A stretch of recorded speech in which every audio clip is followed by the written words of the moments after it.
Hi, I'm Rebecca Vi with Town Square Community Connections. Today we have with us Mackenzie Ellis from Texas Panhandle Suicide Prevention Coalition.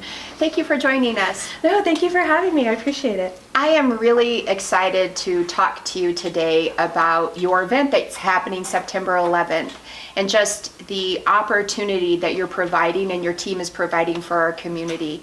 Do you want to tell us a little bit about what the event is about? Absolutely. So the event that we're hosting, we're calling it Stamp Out Stigma, and really just in regards to stamping out the stigma that's a lot of time associated with mental health.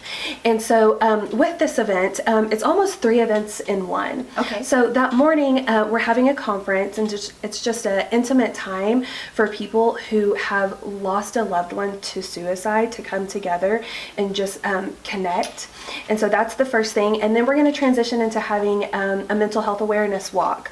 And so we're really excited about that aspect. And then we'll transition into a community fair where we're going to have different vendors and resources and food trucks and music and speakers. And we're just really, really excited about it. That's great. When we talk about the conference, I think this is really important for the community to understand. A lot of times when people talk about a suicide survivor, it's actually possibly not the person who maybe tried to commit suicide, but actually a family member. Yes, absolutely. I'm glad you bring that up. That is a huge misconception when people use the term survivor of suicide or suicide survivor. They think, like you said, someone who has maybe attempted suicide and survived. But you're right, that is not the case. A survivor of suicide is usually a family member or friend who has lost someone to suicide.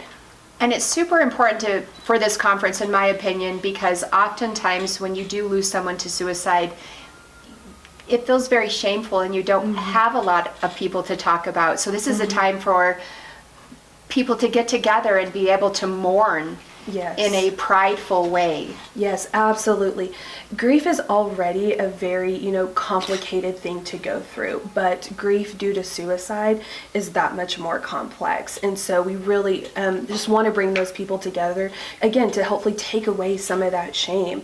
And the reality is that statistics show that if you have lost someone to suicide, your stats or your, risk factors of struggling with suicidal ideations instantly go up. And so having that community and that support system in place can be very, very important. When we talk about the walk, the portion of the walk, tell me a little bit about that. We know people always know what an awareness walk is, but what will you be doing and how do people join? Well, how they can join is we have started a Facebook event called Stamp Out Stigma. And so on that, under the tickets tab, we have a registration. And with that registration, it's going to cost $20. And ultimately what that does is cover for the t-shirt cost.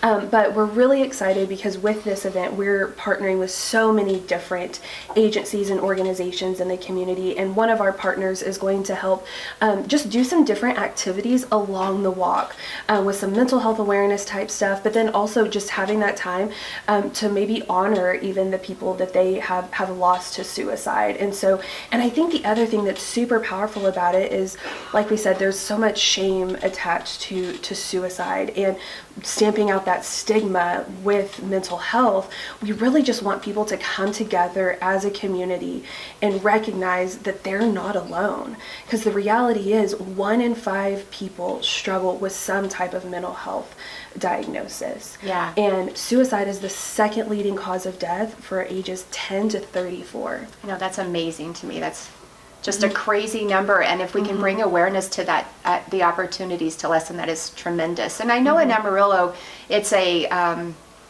bit of a problem here, right? Yes, absolutely. So national statistics show that there's typically about 10 suicides per 100,000 people per capita. And here in the Amarillo area, kind of depending on the year, we're looking at being 2 to 3 times over that national stat. Wow.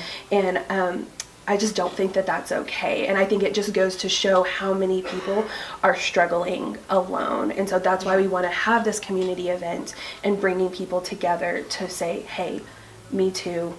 We're not going to battle this alone anymore. You're not alone. After the walk, then you'll have a community resource for people. What does that look like? Yes, absolutely. We are very blessed in the Amarillo area in that we do have resources available, but the problem is not everyone knows about those resources. And Right. so we put together this community event so that we could have different booths so people know what are resources in the community available to them. But also, what are different things that they can get connected to in the community? There's a gentleman named Dr. Bruce Perry, and he's an American psychiatrist, and he has talked about how there is a huge correlation between healing and connection. And for people to really find healing, they have to be connected to other people. And so we're going to have some other booths there that are going to allow for people to just find different ways to get involved in the community. Oh, that's wonderful. Yes. Connection is so important, especially when you are struggling with grief or mental health. And I think sometimes people isolate themselves. And so this is a really great way, a really great day for us to find out how to not isolate. And I can't tell you how wonderful that is, in my opinion. Thank you.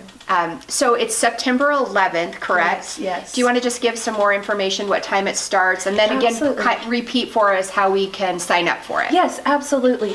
And so it's going to be hosted over by John Stiff Park. The conference is going to be at the Southwest Library, and that's going to be from 8:30 to 10:30, and then we'll transition over to the park, and the walk will be from about 11 to 12. And so if people are wanting to participate in the walk, we would encourage them to get there a little early to make sure they're registered, get their t-shirt, things like that. And so that'll go, like I said, from about 11 to 12, and then we'll transition into the community fair, which will be from 12 to about 3. Okay, and that's at John Stiff Park as well? Yes, Okay. John Stiff Park over by the gazebo, and we're trying to just keep everyone updated of what's going on our Facebook page or on the Facebook event. So again, that's Stamp Out Stigma, and you can find that on the events. So just go to Facebook and go to Stamp Out Stigma to find out more information, or go to our website here at this radio station. And we look forward to going to this event with you. Yes. We're all in. We appreciate you putting it on, and thank you for your time. Thank you.